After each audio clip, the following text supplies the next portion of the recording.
Well, we can now speak to Kamran Bokhari, Director of Analytical Development at the New Lines Institute for Strategy and Policy, joins us live from Washington by Skype.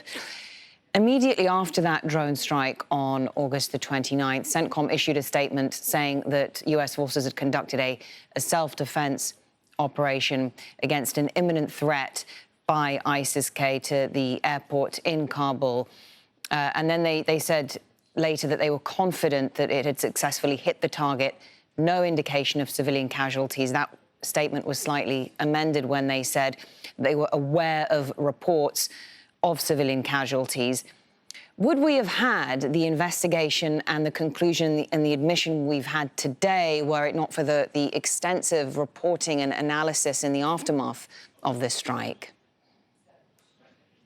I mean, of course, the media conversation applies pressure on the United States government, in this case, the Department of Defense, to investigate. But I mean, this is natural. You conduct an airstrike, and from your vantage point, the battle damage assessment that comes shows a certain outcome. Now, in this case, the problem is you can't have a battle damage assessment because U.S. forces were withdrawing and there was chaos and pandemonium at the time, as everyone will recall.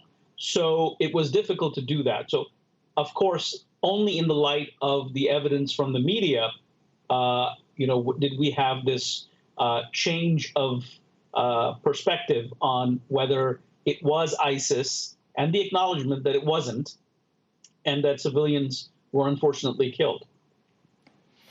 What does this mean for, what are the implications now for the way in which the US will handle or manage the risk from ISIS-K in Afghanistan? Because at the time, it wasn't clear when this strike happened if the US was relying on the Taliban for intelligence information in preparation for this strike. But the suggestion now from the Taliban is that, well, they're saying that they didn't know anything about it, and there are increasing questions as to how they might respond to drone strikes being carried out unilaterally on Afghan soil.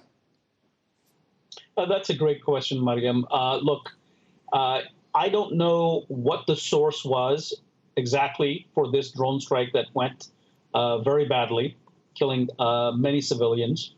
But moving forward, we do have a problem. The problem is that you don't have human sources that are reliable.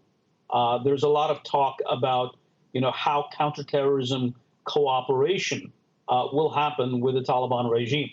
To what extent can they be trusted? This is something that, has not been done before. It's one thing to sign an agreement. It's another thing to say, okay, we're going to rely on their information to conduct strikes. That assumes a certain level of trust that's just not there. And so I think that this is going to be a problem. And if there are going to be unilateral strikes, then the question is, what kind of intelligence are they being based off of? Because drone strikes, by their very nature, are intelligence-driven operations. And in the past, the U.S. had an extensive presence with lots of local partners, the Afghan government, and its various subsidiaries. But that's not the case anymore. So this remains to be seen as to how the United States will be able to conduct operations. For the moment, it seems like everything is being built on not the Taliban's intentions, but the fact that the Taliban, as President Biden pointed out a few weeks ago, have an interest in fighting ISIS. And so I think that that's the starting point.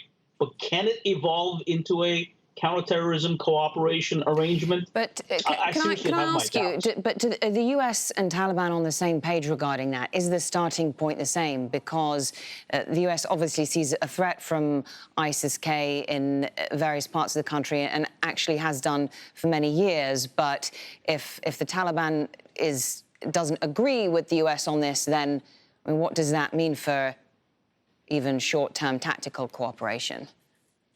That's the problem, that you just put your finger on the heart of the problem.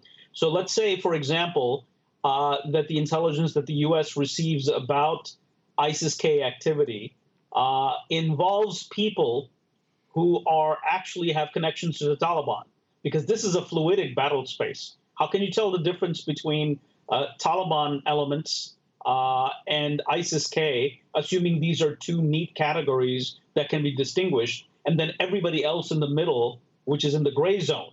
So that poses a problem. And then, of course, as I pointed out in my Wall Street Journal piece a few weeks ago, the ISIS is waiting for the Taliban to engage in more and more diplomatic and international engagements, so as to make the case that they've given up on the cause. And there's already chatter within Taliban circles as to the move by Mullah Brother to meet with Director William Burns of the CIA. And so, I mean, in this kind of situation, the Taliban are constrained in the extent to which they can openly align, much less cooperate with the United States. The more they do that, the more the signal goes to their fighters that, they have given up on the cause. And ISIS wants to capitalize on that and bring within its context these various disillusioned fighters and elements. So this is a huge problem because of that fluidity that runs from the Taliban to ISIS-K. All right, Kamran Bokhari, thank you.